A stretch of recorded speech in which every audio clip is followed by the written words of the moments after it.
It's a Kammok from Alabama. Only thing in this whole wide world better than Kammok is green eggs and hammock. Yeah.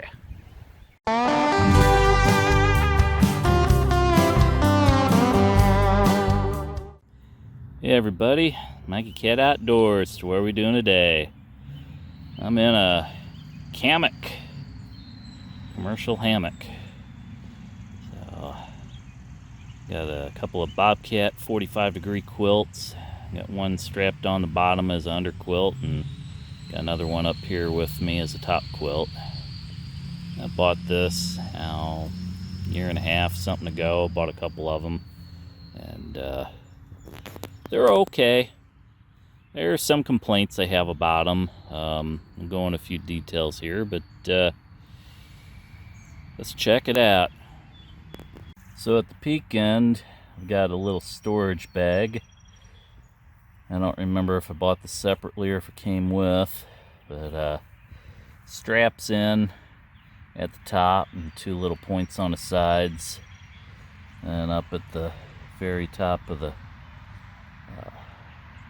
end up there. And I got a couple of little guy outs here on the head end, so it opens it up a little bit on this end of it. Kind of bring those same lines out to the end line of the tarp. It's got a little bit of bungee on this one here coming off of the actual hammock. 6 lines here coming out for the hammock, and just regular thin line, Linelocs. Love them or hate them. I guess as a personal preference, I kind of like regular lines that I can just pop on and off. Zing it works a lot better for me. This stuff here is, yeah, it tangles a lot. That's my complaint about it, but it still does a job. So inside the hammock, I got a 45-degree Fahrenheit rated Bobcat down trail quilt. So you can wear this, you can use it as a top quilt, you can use it as an underquilt. It's got little snaps and little tabs and stuff all over the place. It's got some bungees down here on the end. Nice, so these little snap loops and stuff here, which, they do the job. Makes it a little wonky putting it on the bottom of the hammock as an underquilt though. I'll show you that. The setup's got dual zippers up near the head end. The one goes from the peak all the way down to about where your face would be. Then the other one that you normally get in and out of comes up and ends right here. A little different design than what I'm used to, but at least it doesn't get in the way too much. Awesome quality zippers and bug netting. First time I set this up, a year and a half back, zipper snagged right on the bug net, ripped it. Had to get some tenacious tape on both sides and patch it. I didn't have any of the bug net patch material at the time, but yeah, that's one thing I didn't like up front, besides the lines tangling a lot. So the system does come with a tarp. You get the hammock, you get the tarp, all the lines, a couple of beaners that go with it, the straps. So it's a complete system. Packs down to about the size of a really small quilt, regular hammock size. So it's not really that big or bulky. So for that end of it, it's not too bad. Just your standard tarp gives you some coverage. You got some grommet holes in here on the ends, kind of little, I don't know, rubbery type material or so. Linelocs everywhere, which love them or hate them. I'm used to regular knots. I like just putting a loop, having a little bit of shock tension cord, and run down to the other end. At least on here, you've got a loop already on the thing, so that's not too bad. But I usually just, make some sort of a hitch knot on there and put my stakes wherever I need them. In terms of stakes, it does come with them too. They're just kind of like a V-shaped stake. It's not really a groundhog. Instead of a Y, it's just a V. They do the job. They're not the longest things in the world. I don't know, like 6 or 7 inches or something. I don't know if I'd want to trust them in hurricane winds, but you know, for regular camping, they'll do the job. Up here, the Ridgeline area, it's about the same thing. You got a couple of Linelocs, and up at the ends here, you've got these little hooks, which the hooks aren't bad. I mean, that makes it easy to wrap it around the tree and stuff. Get it out here and you just pull it taut. About the only problem I've had with these is a dang Lineloc. Sometimes when you tighten this sucker down, they want to pull back out. So the thing wants to loosen itself up. If you tighten one down too tight on one end and you start adjusting the other side of your tarp, the side that you had tight all of a sudden wants to get loose, and yeah, that's kind of a pain in the butt. So that's why I say love them or hate them. They're there, they're simple, but they can come loose and they can cause you problems. It's the only downfall I've seen on them so far. And straps, just your regular loop. You come up here and it's kind of a solid piece, and then eventually when you get to a point it starts turning into little segmented loops. So straps aren't too bad. You know, you got your regular carabiner. I just looped them around just as like a rain drip. Little storage bag integrated on the end, at the head end. I said you can pull these little side guy-outs out, and they just clip on too. Not too bad, give you a little extra room. As far as underquilts, like I said, I got the Bobcat 45s. These ones, I just pulled on the elastic up here at the end. I just kind of wrapped it around so it wouldn't come loose too much. And the quilt has 5 of those little snappy loop things. The hammock's got 5 of them as well. The problem is they don't line up.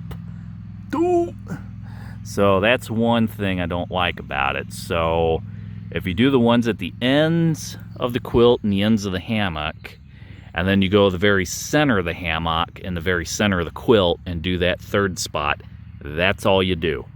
You don't even try to do the other inner ones, because it ain't gonna fit or line up right. Why it is that way, I have no idea. Don't know if they had some other quilt in mind at one point, what their thought process was, but that's a little wonky in my opinion. That's one complaint I do have about that setup. Once you figure it out though, it works, but you know, if you don't do it all the time, it could kind of, you know, hang you up a little bit trying to figure it out.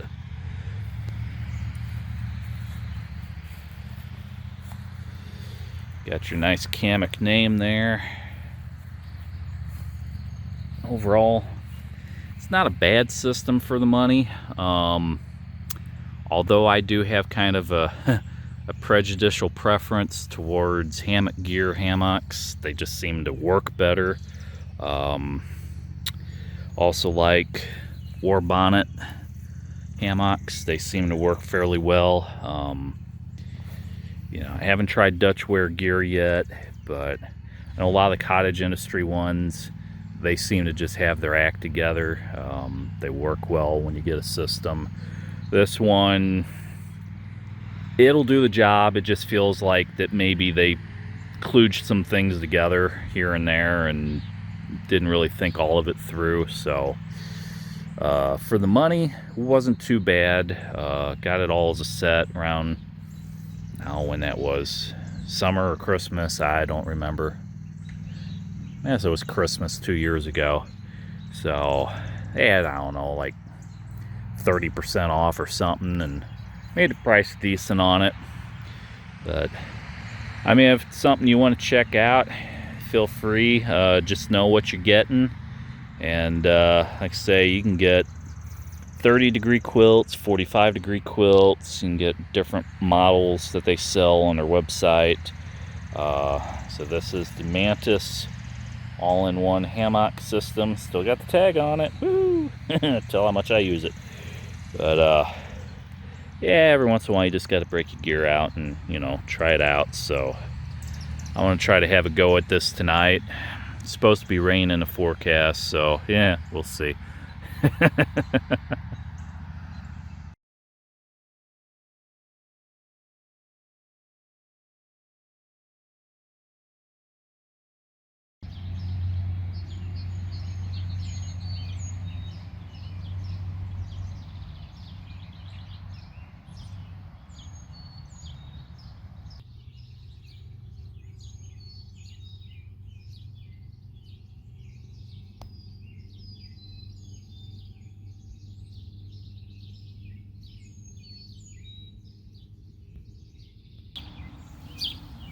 Morning, everybody. Just waking up from a night out in a hammock.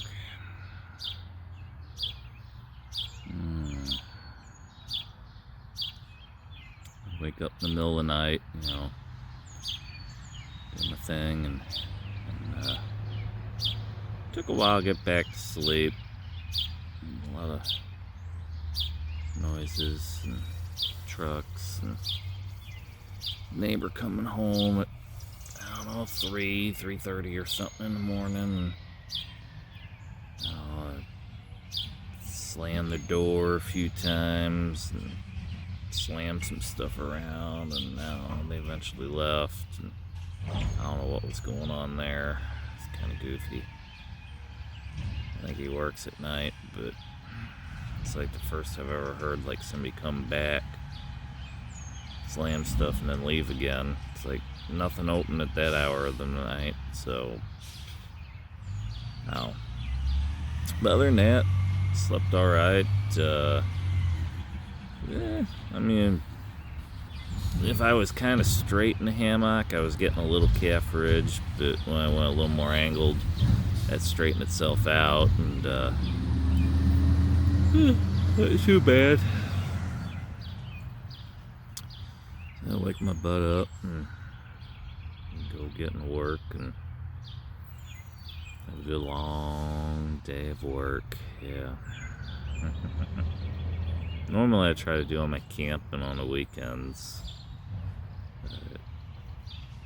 I don't know. Weather forecast said there was a chance of rain for the wee hours of the morning, and for this time of the morning it should have been raining. So it's supposed to be over like 60% chance, but it hasn't happened. So there are a few little specks on the tarp last night. And it could have been bugs, could have been pollen, could have been anything, I don't know. I don't really think there was too much rain out here, if there was. So, yep. I'm gonna get it going, and I'll keep this up for a while. I might enjoy it again. Fairly comfy. Get this set up, and I'll go make me some breakfast and skedaddle out. I'll give you a quick little daytime go around on the hammock setup and let you see what it all looked like. My comfy little abode for the night. My little side table and a couple of tiki torch lamps. One at the head end, one at the foot end, and gave me a little bit of light. Had my trekking pole here, so I had stuff in a sort of porch mode so I could get in and out a little easier, and give me a little bit of extra scenic viewing. It wasn't too bad. Alright, so let's talk about some specs. So the Mantis all-in-one package currently retails for $239. I think I got it at like $199 at the time. Maybe $99, but I think it was $199 I bought it for. Whole system set up as packaged, weighs 2 pounds 14.5 ounces. I'll throw a few screenshots up from their website for some of the specs. 15D nylon ripstop for the rainfly, 40 denier for the body of the hammock. Supposed to be a like a 1-minute setup. According to their website, I don't believe that. Mainly because they say, well, it's a knotless setup, and that can be good and bad. Yeah, I've had problems with the cords that they bring along with it. They tangle on themselves. When you first get it, it's hard as heck to get it untangled, at least it was for me. But I mean, after a while you start to figure it out and bind it up a lot better than they had it packaged. These little Linelocs, they're good and bad. They're good when they work, they're fast, you can make adjustments. Bad whenever you got them tensioned a bit and they want to pull out on you. So that's I don't know, personal preference. I'm used to a single Ridgeline. This one, everything's on the ends, so I mean, you can set stuff up and get it going. So I mean, it's not super bad or anything. It says it's a personal preference. I'm just used to the traditional Ridgeline setup, and it works for me. And this type of setup might work better for you or somebody that doesn't do knots. So I mean, there's pros and cons to them all. Not a bad system. It's comfy. I said some of my hammocks, depending how I lay in them, I could get a little, you know, calf ridge going on, but if you lay fairly good diagonal, it gets rid of it. One thing about this one, as they claim on their site, it's a unidirectional lay, so don't matter if you're leaning to the left or the right on this one.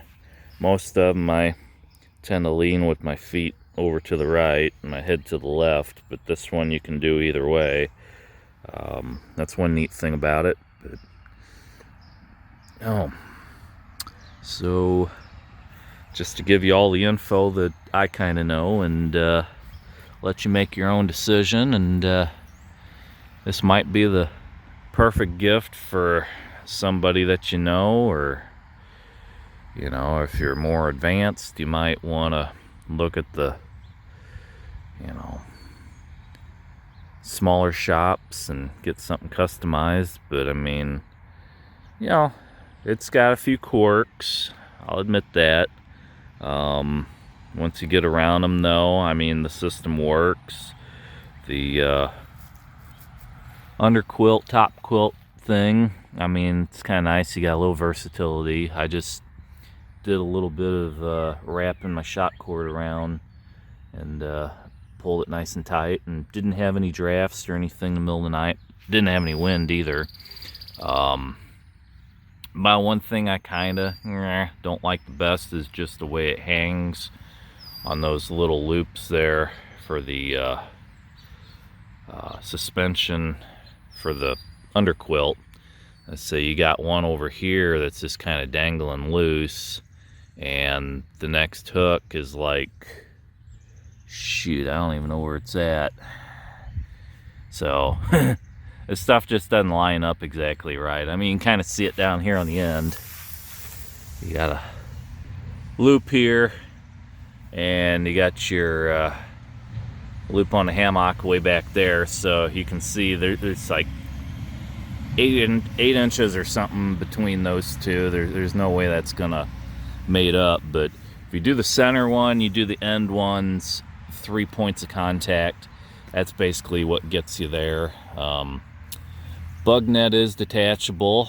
you got the integrated Ridgeline, so you know you keep your shape on the hammock, which is nice to have that. And then like say you want your bugnet on or off, you can do whatever you please. So a little bit of versatility there. Take it as you will, make your own decisions and your own choices. You know, a lot of competition out there in the hammock market. This is one option that you can choose to explore. So anywho, just give you as much of an opportunity to view this thing as you want. Well, everybody, if you like what you've seen, feel free to like, comment, and subscribe. I'll catch you again in the outdoors. As always, thanks for watching.